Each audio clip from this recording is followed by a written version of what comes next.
Welcome, स्वागत है आपका आपके अपने चैनल लूप्स एंड लॉजिक में। आज की क्लास में हम चैप्टर 10 का पार्ट 5 पढ़ेंगे, that is object oriented programming. और आज के पार्ट में हम पढ़ेंगे डंडर वेरिएबल्स एंड डंडर फंक्शंस। तो बिना कोई देरी किए शुरू करते हैं।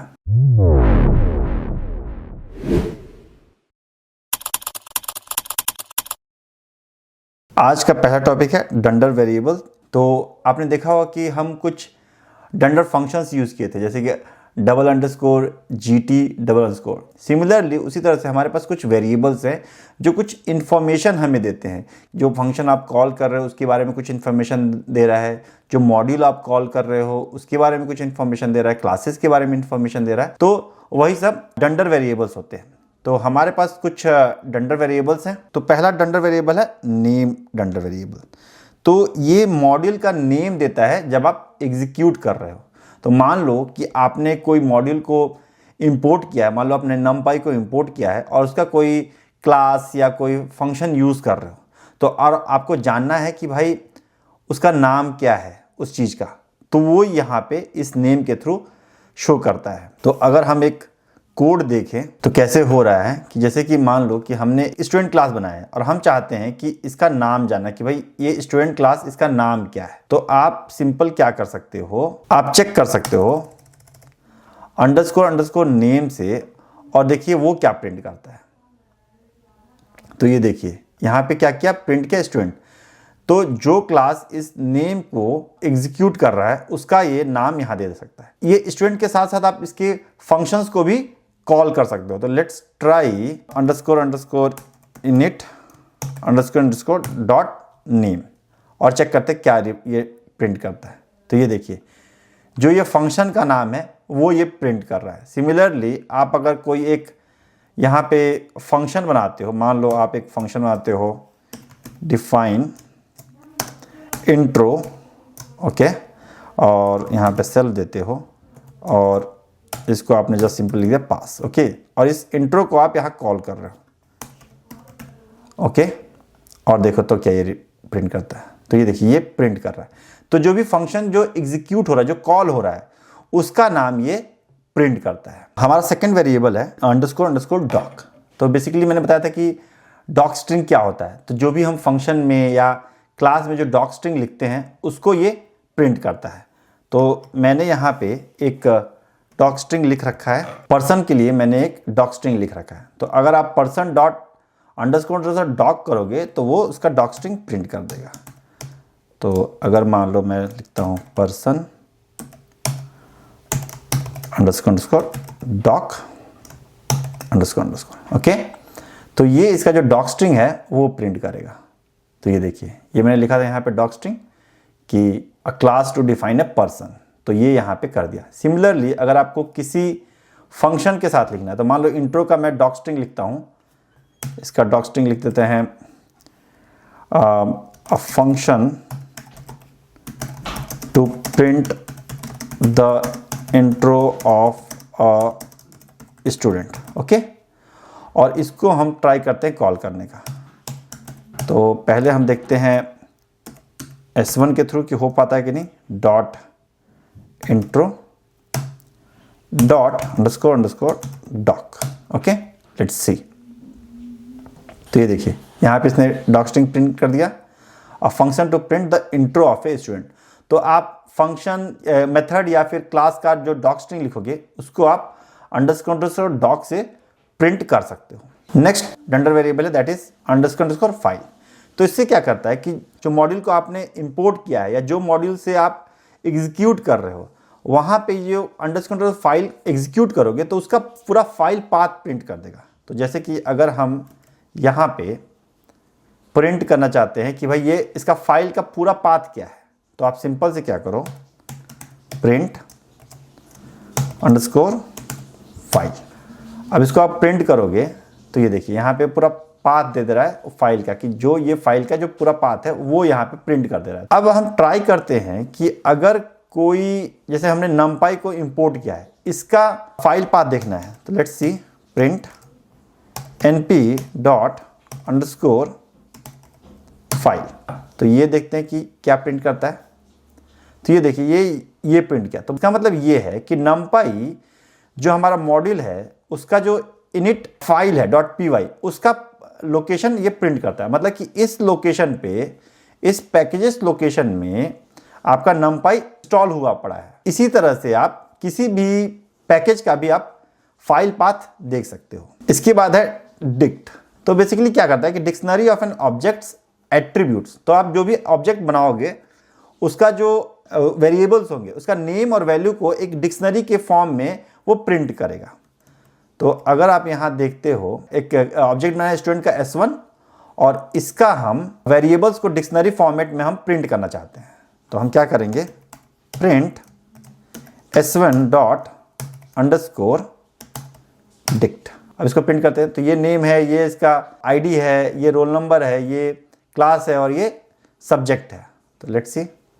तो ये देखिए रोल 5 किया, क्लास 10th किया, नेम दिनेश किया, आईडी 123 किया और सब्जेक्ट पाइथन किया। तो इस तरह से आप डिक्शनरी में इसको प्रिंट करा सकते हो। अब है मॉड्यूल।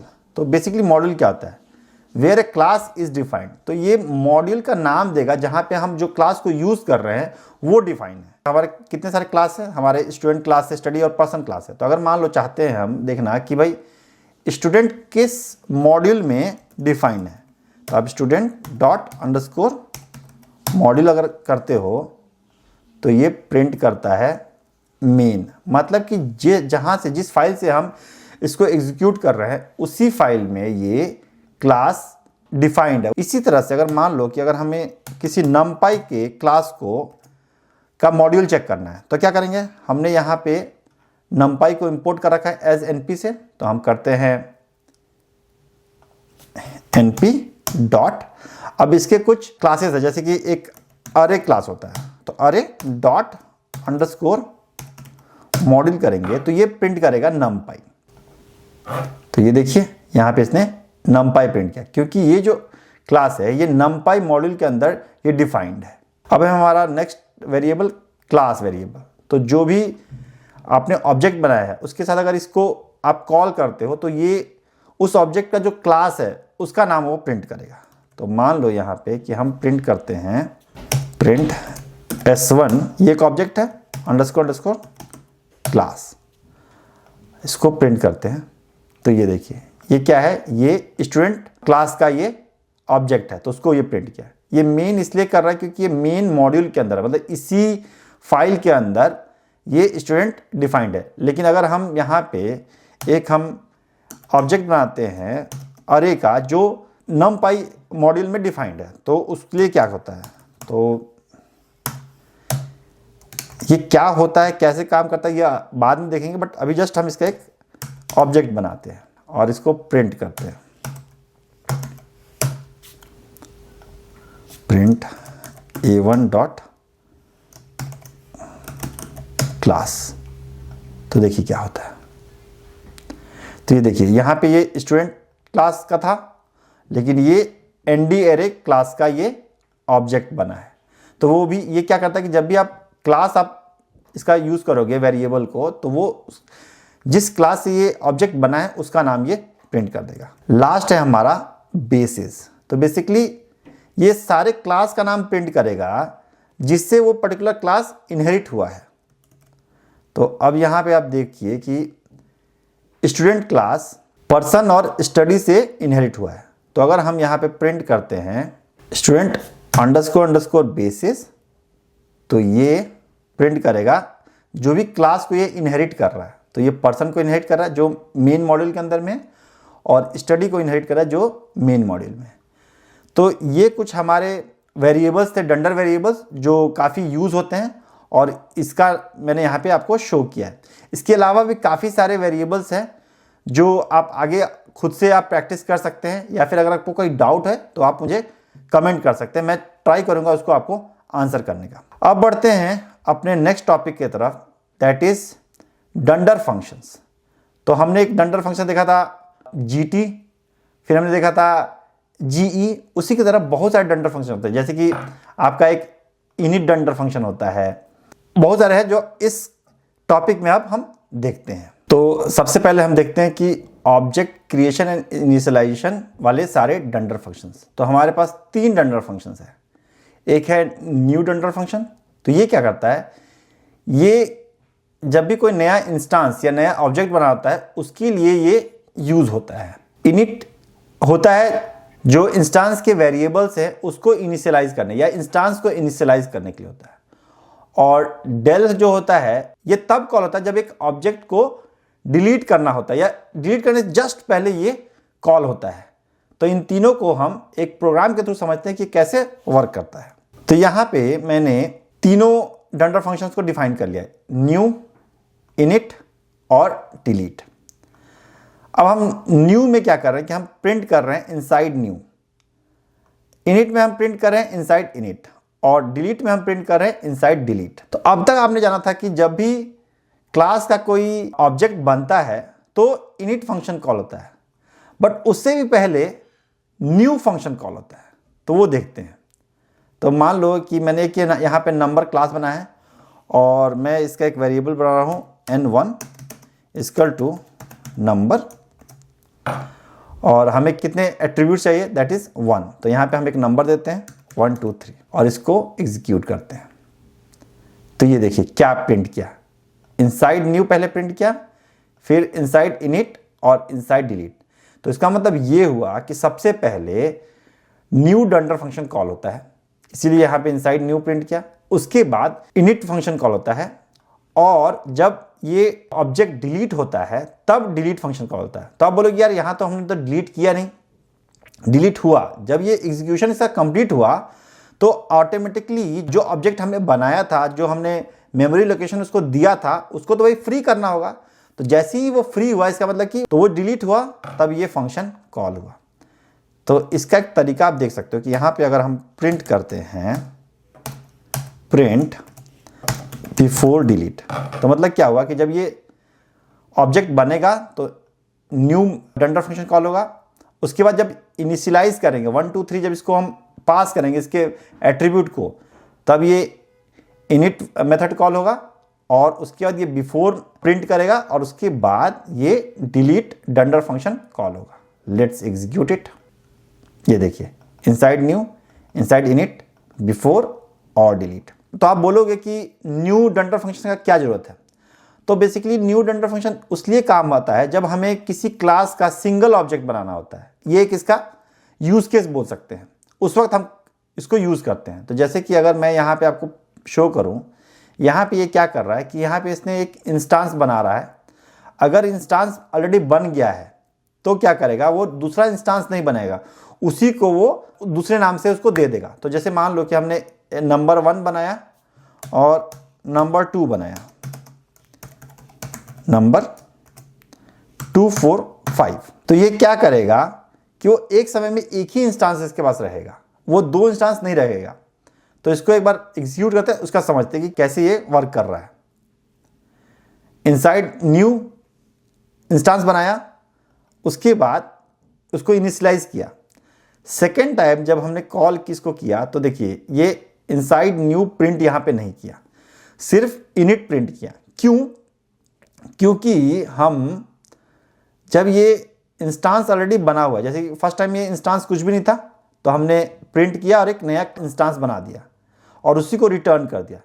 नेक्स्ट टाइम में इंस्टांस तो ऑलरेडी बना है, वो नन तो नहीं है, तो इसलिए ये प्रिंट नहीं किया और ना ही नया इंस्टांस बनाया। इसके थ्रू हम सिंगलटन क्लास हम बनाते हैं, मतलब कि एक समय में उस क्लास का एक ही ऑब्जेक्ट रहेगा। तो इसका एक ये यूज केस है। और डिलीट का यूज केस ये हो सकता है कि बिफोर हम किसी ऑब्जेक्ट को डिलीट करें, हम चाहते हैं कुछ हाउसकीपिंग वर्क करना। मान लो कि कुछ वेरिएबल्स बने हुए उसको डिलीट करना, उसको फ्री अप करना, या फिर कोई डेटाबेस कनेक्शन है उसको क्लोज करना, ये सब काम करने के लिए ये डिलीट फंक्शन यूज में आता है। अब नेक्स्ट टाइप है that is object representation type. इसके लिए 2 फंक्शंस कॉल होते हैं, एक str और एक रैपर फंक्शन।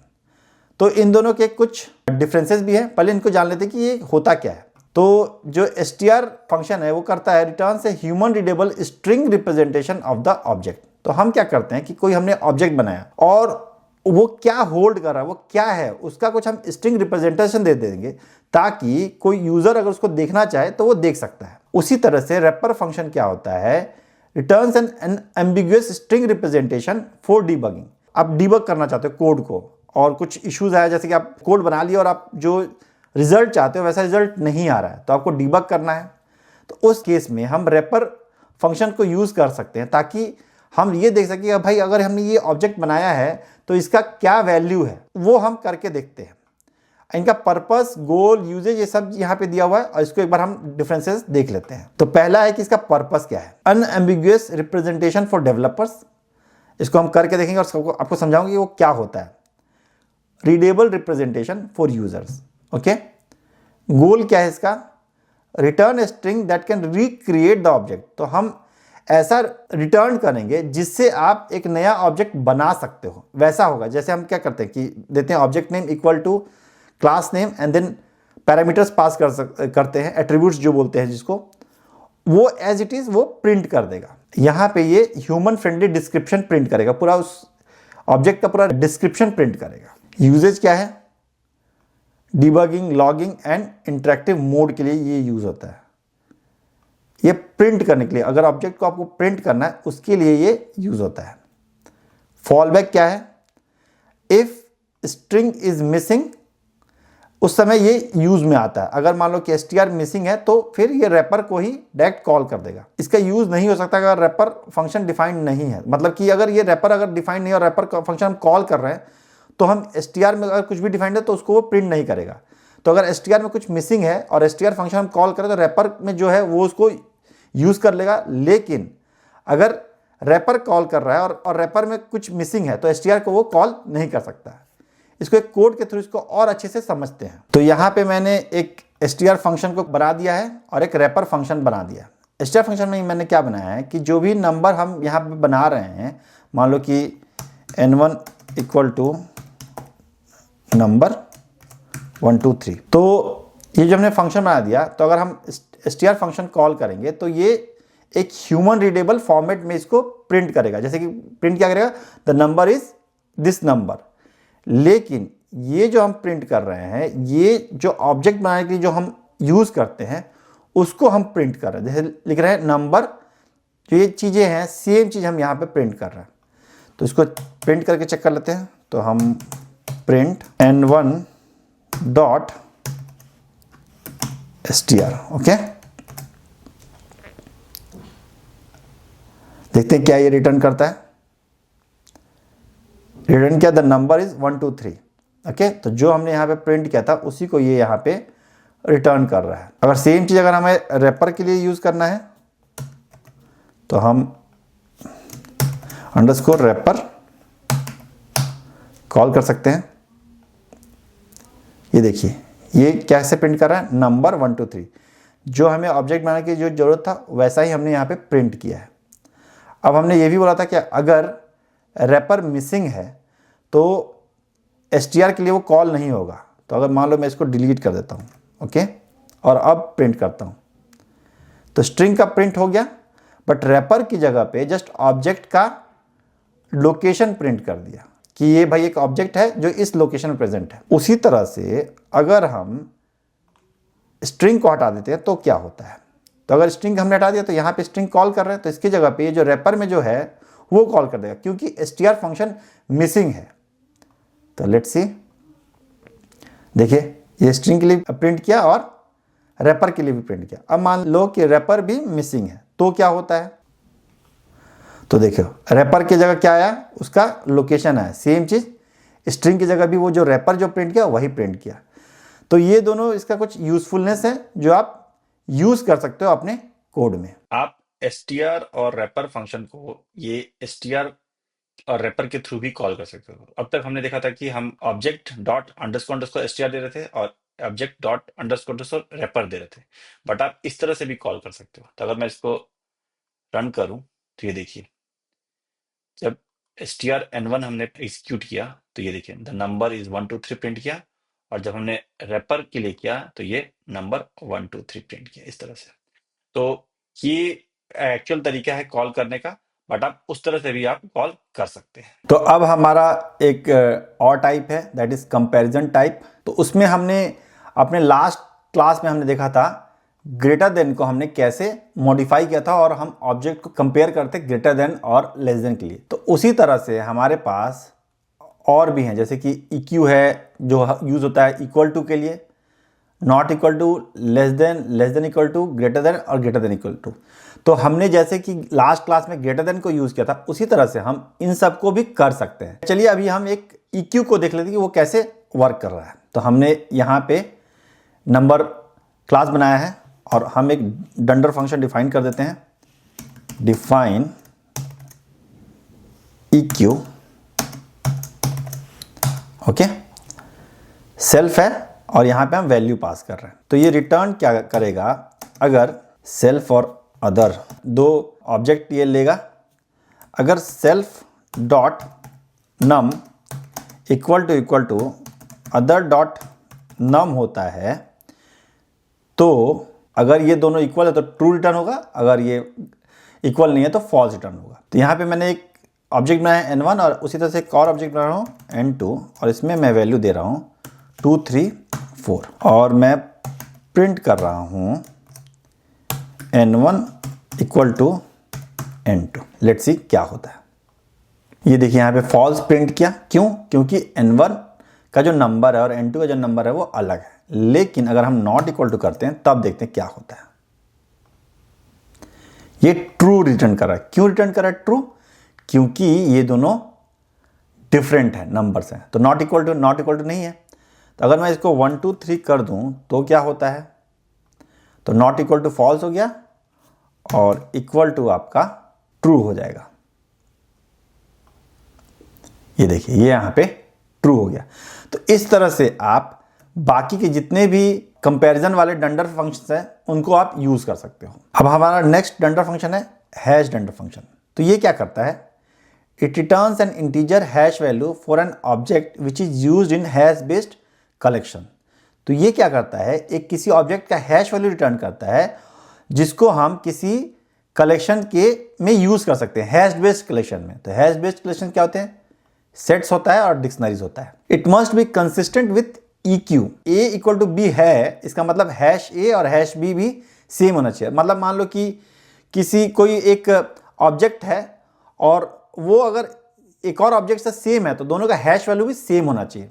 तो इसको एक प्रोग्राम के थ्रू समझते हैं। तो यहाँ पे क्या किया हमने कि हमने नंबर 1, 2, 3 और नंबर 1, 2, 3 दो हमने ऑब्जेक्ट बनाया N1 और N2 और इनका जो इक्वल टू ये सेम है। इसका मतलब कि जो हैश होगा इन दोनों का, हैश N1 वो भी बराबर होना चाहिए N2 से, ये दोनों सेम होना चाहिए। तो अब एक हैश फंक्शन को डिफाइन करते हैं और उसको देखते हैं कैसे ये वर्क कर रहा है। तो हम डिफाइन कर रहे हैं एक हैश फंक्शन।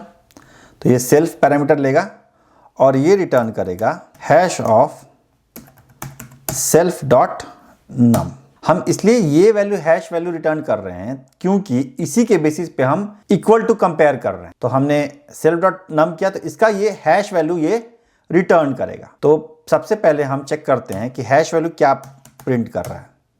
तो hash value of N1 and hash value of N2 क्या रिटर्न कर रहा है और उसके बाद हम देखेंगे कि ये इक्वल है कि नहीं है। Let's see. तो ये hash of N1 is 1, 2, 3 and hash of N2 is 1, 2, 3, दोनों ट्रू है। अब हमारा नेक्स्ट डंडर टाइप्स हैं अरिथमेटिक एंड बिटवाइज ऑपरेटर्स। तो अगर आपको दो ऑब्जेक्ट्स को ऐड करना है तो आप प्लस यूज कर सकते हो, बट वो डिफाइंड नहीं होता है। तो उसके लिए आपको डंडर फंक्शन डिफाइन करना होगा ऐड। आप उसमें जो डिफिनीशन डालोगे उसके थ्रू वो ऐड करेगा। तो इसी तरह से ऐड है, सब्सट्रैक्ट है, मल्टीप्लिकेशन है, डिवीजन है, फ्लोर डिवीजन है, उसे से मॉडुलो है, power and all this things. एक हम ऐड का देखते हैं और इसी तरह से आप बाकी को भी आप डिफाइन कर सकते हो। तो लेट्स गो अहेड। और हम क्या कर रहे हैं कि हम एक बना रहे हैं डिफाइन ऐड। तो हम क्या करेंगे, दो अगर हम ऑब्जेक्ट्स को ऐड करेंगे तो ये नंबर्स ऐड हो जाने चाहिए। तो अगर आप इसको डिफाइन कर रहे हो तो यहाँ पे देना होगा सेल्फ एंड अदर। दो ऑब्जेक्ट हम पास कर रहे हैं। आप क्या रिटर्न करोगे, रिटर्न करोगे सेल्फ डॉट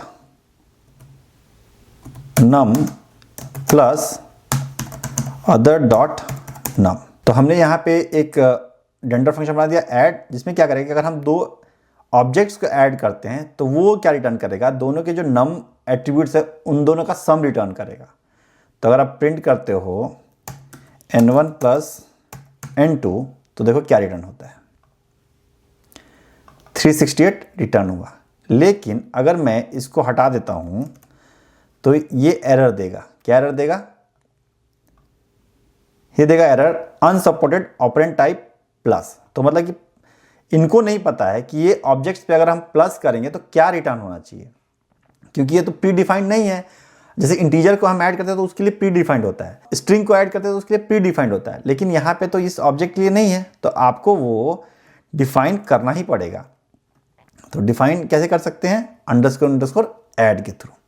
इसी तरह से अगर आपको सब्सट्रैक्ट करना है तो आप यहाँ पे आप चाहोगे कि सब्सट्रैक्ट करना, ये आपको एरर दे देगा। प्लस तो कर दिया बट ये इसके लिए एरर दे दिया। तो क्या करोगे, आपको सिंपल क्या करना है, एक डंडर फंक्शन बनाना है, दैट इज सब्सट्रैक्ट डंडर फंक्शन, और वहां पे आप उसका रिटर्न टाइप कर सकते हो। यहां पे आप कुछ भी कर सकते हो, माइनस कर सकते हो, प्लस कर सकते हो, आपको जो करना है, बट जनरली आपको वही करना होगा जिसके लिए आपने ये बनाया है। जैसे SUB सब्सट्रैक्शन के लिए होता है, तो मतलब कि फर्स्ट नंबर से सेकंड नंबर सब्सट्रैक्ट हो तो वो उसके लिए कैसे कर सकते हैं, इसके लिए बना हुआ है। तो ये देखिए यहाँ पे आप सब्सट्रैक्ट कर रहे हो तो ये सब्सट्रैक्ट कर दे रहा है। तो इसी तरह से आप मल्टीप्लिकेशन, डिवीजन और बाकी चीज़ों के लिए भी आप कर सकते हो। अब नेक्स्ट टाइप का डंडर फंक्शन है, that is attribute access dunder functions.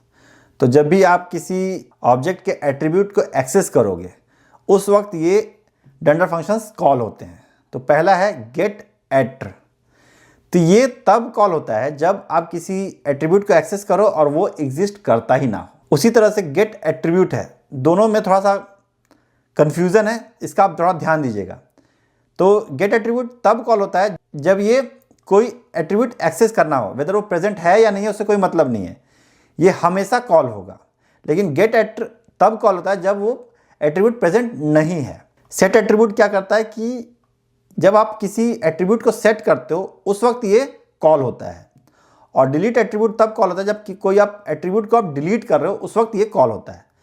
तो चलिए इसको एक प्रोग्राम के थ्रू समझते हैं। तो अब यहाँ पे हमने एक ऑब्जेक्ट बनाया n1 जो क्लास नंबर का है, इसका एक एट्रीब्यूट है num एट्रीब्यूट, लेकिन मैं एक्सेस करना चाहता हूँ num1 को। तो प्रिंट n1 डॉट num1। तो क्या होता है, ये एरर दे दिया, number object has no attribute num1, did you mean num। तो मतलब ये एरर दे रहा है कि ये num1 कोई ऐसा एट्रीब्यूट नहीं है। तो इंस्टेड ऑफ ये जो एरर दे, हम चाहते हैं कि कुछ मैसेज प्रिंट करे और ये एरर ना आए। तो उसके लिए आपको डिफाइन करना होगा गेट एट्र। यहां पे आप सेल्फ पास करोगे, इसके साथ आपको पास करना होगा एट्रीब्यूट का नाम भी, ताकि वो उसको प्रिंट कर सके। तो जो भी एट्रीब्यूट का आप एक्सेस करोगे वो सेम चीज यहां पे पास होगा। तो आप प्रिंट करना चाहते हो कि ये attribute at is not defined something like that. अब इसको हम एग्जीक्यूट करते हैं तो ये क्या एरर दिया, num1 इज नॉट डिफाइंड, और प्रिंट कर दिया आपका नन, क्योंकि यहाँ पे आपने कुछ रिटर्न नहीं किया है। अगर आप चाहते हो कि कुछ रिटर्न करना, मान लो आप चाहते हो कि अगर वो एट्रीब्यूट नहीं है तो रिटर्न कर दे 0, तो क्या होता है, तो ये देखो num1 is not defined and आपको रिटर्न कर रहा है 0। तो इस तरह से आप कर सकते हो। अब हम चाहते हैं कि कोई भी जब हम एट्रीब्यूट को एक्सेस करें तो कुछ मैसेज प्रिंट करें। तो उसके लिए क्या करेंगे, हम गेट एट्रीब्यूट मेथड को हम डिफाइन करेंगे। तो हम चाहते हैं कि ये प्रिंट करे एक्सेसिंग एट्रीब्यूट और फिर एट्रीब्यूट का नाम। तो एट्रीब्यूट का नाम क्या है, नेम में, और साथ ही साथ ये रिटर्न करे इसका वैल्यू भी। तो रिटर्न, अगर वैल्यू रिटर्न करना है तो आपको लिखना होगा सुपर डॉट सुपर लिखने से क्या होगा कि इस क्लास का जो एट्रीब्यूट्स है उसको रिटर्न करता है, और उसके एट्रीब्यूट्स रिटर्न करने के लिए क्या करना होगा, अंडरस्कोर गेट एट्रीब्यूट, और मतलब कि इस फंक्शन को हम फिर से कॉल कर रहे हैं, इसका मतलब ये होता है। और यहाँ पे आप नेम पास कर दोगे। तो एक बार num1 के लिए देखते हैं, जो डिफाइंड नहीं है, जो है ही नहीं कोई एट्रीब्यूट, तो क्या होता है। तो ये क्या कर रहा है, n1 इज नॉट डिफाइंड, मतलब कि ये यहाँ पे जा रहा है। लेकिन अगर हम num करते हैं तो क्या होता है, let's see, accessing attribute num, क्योंकि ये प्रेजेंट है तो ये इसलिए यहाँ पे कॉल हुआ। अगर हम num1 का डिफाइन नहीं करते हैं तो देखते हैं क्या होता है। तो देखिए एट्रीब्यूट में एरर आ जाएगा, क्यों, क्योंकि ये नेम, ये num1 कोई एट्रीब्यूट है ही नहीं, तो इसीलिए हम जनरली दोनों हम करते हैं। अब इसी तरह से अगर आपको कोई वैल्यू को सेट करना है तो क्या होगा, तो उसके लिए हमारे पास फंक्शन है सेट एट्रीब्यूट फंक्शन। तो ये नेम और वैल्यू दोनों को ये एक्सेस करता है। नेम में जाएगा आपका एट्रीब्यूट का नाम, और वैल्यू में जाएगा जो वैल्यू आप उसको असाइन कर रहे हो। तो आप प्रिंट करना चाहते हो, you want to print assigning, आप प्रिंट करना चाहते हो वैल्यू जो असाइन कर रहे हो, value to the attribute name, ये आप वैल्यू इसको असाइन करना चाहते हो। Let's to assign it n1.num equal to 243। तो पहले आपने 1 2 3 असाइन किया था थ्रू नॉर्मल ऑब्जेक्ट क्रिएशन, अब हम इसको अपने से फिर से कर रहे हैं, तो देखते हैं क्या होता है। तो ये देखिए असाइनिंग 1 2 3 टू num, तो बेसिकली जब यहाँ पे आपने असाइन किया तो वो बाय डिफ़ॉल्ट इसको कॉल करता है। चूँकि ये डिफाइंड नहीं होता है जनरली, तो इसलिए कुछ प्रिंट नहीं किया, लेकिन अगर डिफाइंड होगा तो वो उसको प्रिंट भी करेगा। तो बेसिकली सेट एट्रीब्यूट के अंदर में इसका होता है सुपर डॉट सेट एट्रीब्यूट और नेम और वैल्यू होता है, उसी को हमने यहाँ पे ओवरराइड कर दिया। हमने एक मैसेज भी डाल दिया प्रिंट मैसेज का, तो क्या होगा, देखो 1 2 3 2 4 3। तो यहाँ पे जब इनिशियलाइज करता है उस वक्त भी तो ये सेट करता है वैल्यूज़ को, तो वही यहाँ पे ये प्रिंट कर रहा है। इसी तरह से अगर आपको डिलीट करना है, मान लो आपको इसको डिलीट करना है, डिलीट n1.num, तो क्या होगा, ये सेट करने का हटा देते हैं, लेट्स प्रिंट इट। तो ये जस्ट असाइन करने का प्रिंट किया, बट डिलीट करना हो तो कुछ प्रिंट नहीं किया। तो अगर आपको डिलीट करने के लिए प्रिंट करना है तो आप सिंपल से लिख सकते हो डिफाइन अंडरस्कोर डेल एट्रीब्यूट, और इसके अंदर आप प्रिंट करो, प्रिंट कर रहे हो डिलीटिंग एट्रीब्यूट। सो इसका डिलीट का क्या होता है, डिलीट सेल्फ डॉट, इसके डिक्ट से हम इसको डिलीट करते हैं, जो डिक्शनरी जो रिटर्न करता है, राइट। तो अंडरस्कोर डिक्ट, और की वैल्यू पेयर में होता है एट्रीब्यूट का नाम और उसका वैल्यू। तो हम अगर इसके की को ही डिलीट कर देंगे तो वो डिलीट हो जाएगा। तो ये बाय डिफ़ॉल्ट होता है, बट हम इसमें कुछ एक्स्ट्रा ऐड कर रहे हैं। तो लेट्स सी, ये देखिए assigning 1 2 3 to num, deleting num, तो मतलब यहाँ पे जो आपने प्रिंट किया उसको वो डिलीट कर दिया। तो इस तरह से ये वर्क करता है। तो डंडर फंक्शन का लास्ट टॉपिक है, दैट इज यूजफुल डंडर मेथड्स। तो आपने देखा था कि हमने लेंथ फंक्शन कॉल किया था जब भी किसी स्ट्रिंग के लिए या लिस्ट के लिए, उसको भी हम अपने ऑब्जेक्ट्स में, अपने जो हमारा खुद का क्लास होगा उसके लिए भी हमने डिफाइन कर सकते हैं। उसी तरह से डायरेक्टरी मेथड था जो क्या करता था कि लिस्ट ऑफ एट्रीब्यूट्स को रिटर्न करता था। सेम चीज़ आप इसमें कर सकते हो। और कॉल मतलब कि instance to be called as a function, मतलब कि हम जो ऑब्जेक्ट होगा उसको एज ए फंक्शन भी हम कॉल कर सकते हैं। तो इसको हम चेक करते हैं कि ये तीनों कैसे वर्क करता है।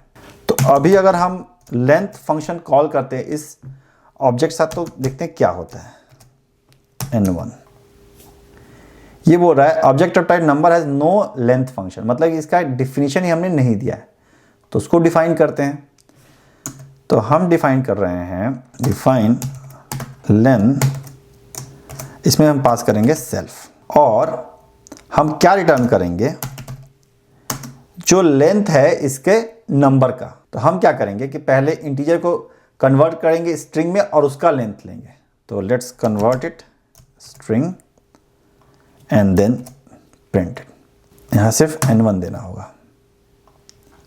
लेट्स सी, तो ये देखिए 3 रिटर्न कर रहा है। हमने क्या किया कि खुद से उसका लेंथ फंक्शन डिफाइन कर दिया, और जब भी ये लेंथ के साथ ये ऑब्जेक्ट को यूज किया जाएगा उसका वो कुछ लेंथ रिटर्न करेगा। अब डायरेक्टरी मेथड क्या करता है, तो वो रिटर्न करता है लिस्ट ऑफ एट्रीब्यूट्स और उसके जो फंक्शंस हैं। तो अगर आप चाहते हो प्रिंट करना directory of any integer, right, so let's say int मैं करता हूं, तो देखते हैं क्या रिटर्न करता है। तो ये देखिए इसके अंदर जो भी ये इसके फंक्शंस है या फिर इसके एट्रीब्यूट्स है वो रिटर्न कर रहा है। सेम चीज हम अपने क्लास में भी कर सकते हैं। तो वो जब अगर करना है तो आपको डिफाइन करना होगा डायरेक्टरी, एंड यहां पे आपको रिटर्न करना होगा सारी चीज जो आपको प्रिंट करना है वहां पे। तो हम एक लिस्ट में रिटर्न करेंगे कि वो भी एक लिस्ट रिटर्न होता है। तो हमारे पास क्या क्या है, हमारे पास है नम है, और आप कुछ भी कर सकते हो, लेकिन जनरली वो चीजें ही करते हैं जो एक्चुअली में उसको आप कॉल कर सकते हो। तो मान लो आप यहां पे एक डिफाइन करते हो एक इंट्रो फंक्शन,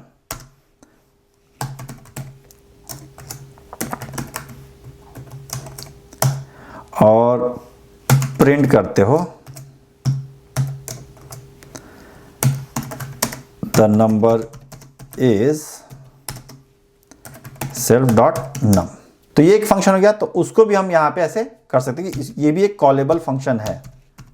ओके, और अब आप अगर डायरेक्टरी करते हो n1, तो देखो क्या प्रिंट करता है, इंट्रो और नम जो हमने यहां पे डिफाइन किया था। अगर हम इसको हटा देंगे तो ये बाय डिफॉल्ट जो भी फंक्शंस है सारे ये रिटर्न कर देगा। तो ये देखो class, delete attribute, dict, directory, जितने भी चीजें हैं जो बाय डिफॉल्ट होती है वो रिटर्न करेगा, प्लस जो हमारे एट्रीब्यूट्स हैं और जो फंक्शंस हैं। तो देखिए ये फंक्शन रिटर्न किया और ये एट्रीब्यूट रिटर्न किया। इसके अलावा बाकी जितने भी डंडर फंक्शंस थे और वेरिएबल थे सारे ये रिटर्न कर दिया। तो इस तरह से ये डायरेक्टरी फंक्शन होता है। इसी तरह से है हमारा कॉलेबल, कि अगर आप सिंपल n1 को एज ए फंक्शन यूज करना चाहते हो, अब मान लो n1 को आप यूज करना चाहते हो n1 2, तो देखो क्या होता है, number object is not callable. ये बोल रहा है कि ये कॉलेबल नहीं है, मतलब इसको डायरेक्टली आप एज ए फंक्शन कॉल नहीं कर सकते हो। तो उसको डिफाइन करने का तरीका है कॉल, और इसके अंदर आप मल्टीपल आर्ग्यूमेंट्स या की वैल्यू पेयर का भी आप दे सकते हो। तो ये क्या करेगा, हम चाहते हैं कि जब भी हम इसको एज ए फंक्शन कॉल करें तो जो नंबर है इसका 1 2 3 या कोई भी जो नंबर आप इसमें जो नम में है उसका वो इंटू 2 कर दे। तो हम क्या करेंगे, रिटर्न करेंगे सेल्फ डॉट नम इंटू जो आप आर्गुमेंट पास करोगे। तो हम यहां पे कर देते हैं मल्टीप्लीकेशन। जनरली आप कॉलेबल फंक्शन में बहुत सारे वेरिएबल्स या एट्रीब्यूट्स पास कर सकते हो, लेकिन हमारा जो रिक्वायरमेंट हम ये चाहते हैं कि हमारा बस एक ही एट्रीब्यूट पास करे जो है एक नंबर, और उससे वो जो सेल्फ डॉट नंबर है वो मल्टीप्लाई हो जाए।